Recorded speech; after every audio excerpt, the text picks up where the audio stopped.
बहुत दिनों से प्लेजर गाड़ी का उपयोग नहीं होने से वह पड़ी पड़ी खराब होने जैसी स्थिति में पहुंच रही थी। विचार आया OLX पे बेच दे। ऐड डाला, कीमत 30,000 रुपए। बहुत ऑफर आए 15 से 28,000 तक। मुझे लगा यदि 28 मिल रहे हैं तो कोई 29 या 30 देगा भी। एक का 29 का प्रस्ताव आया, उसे भी वेटिंग में रखा। एक सुबह कॉल आया, उसने कहा, साहब नमस्कार, आपकी गाड़ी का ऐड देखा, पसंद भी आई है, परंतु 30 जमाने का बहुत प्रयत्न किया, 24 ही इकट्ठा कर पाया हूं।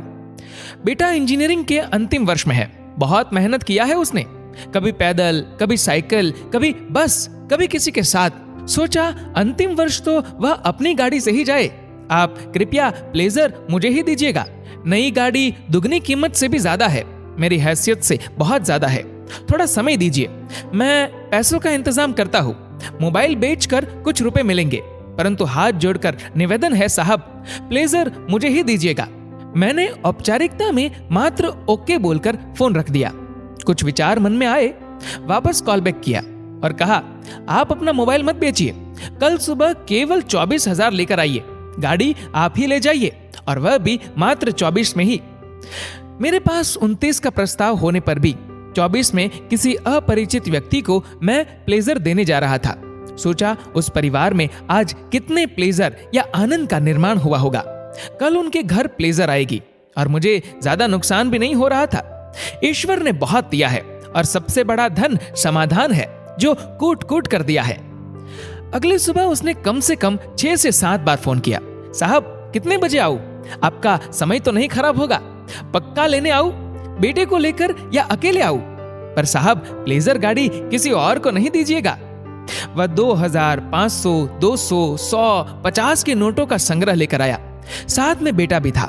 ऐसा लगा पता नहीं कहां कहां से निकाल कर या मांग कर या इकट्ठा कर ये पैसे लाया है।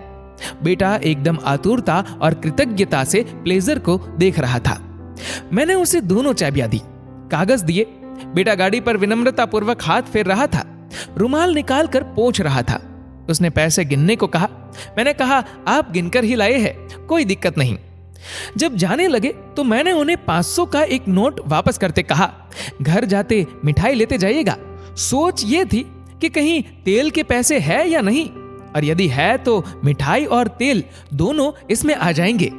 आंखों में कृतज्ञता के आंसू लिए उसने हमसे विदा ली और अपनी प्लेजर ले गया। जाते समय बहुत ही आतुरता और विनम्रता से झुककर अभिवादन किया, बार बार आभार व्यक्त किया। हम लोग सहज भाव में कहते हैं इट्स माय प्लेजर, परंतु आज प्लेजर बेचते समय ही पता चला कि वास्तव में प्लेजर होता क्या है। जीवन में कुछ व्यवहार करते समय नफा नुकसान नहीं देखना चाहिए। अपने माध्यम से किसी को क्या सच में कुछ आनंद प्राप्त हुआ, ये देखना भी होता है। करबद्ध निवेदन है कि ईश्वर ने आपको कुछ देने लायक बनाया हो या नहीं, किसी एक व्यक्ति को सुख देने या खुशी देने लायक तो बनाया ही है। आज सब्जी वाले किसी बुजुर्ग महिला या पुरुष को अपनी ओर से केवल 5 या 10 रुपए अधिक देकर देखेगा। वही प्लेजर न आए तो कहना, छोटी छोटी खुशियां बांटिए, यकीन मानिए परम सुख का एहसास होगा। ऐसे ही और भी प्रेरणादायक कहानियों को सुनने के लिए हमारे फेसबुक पेज को फॉलो जरूर करिएगा, आपको प्लेजर जरूर मिलेगा। धन्यवाद।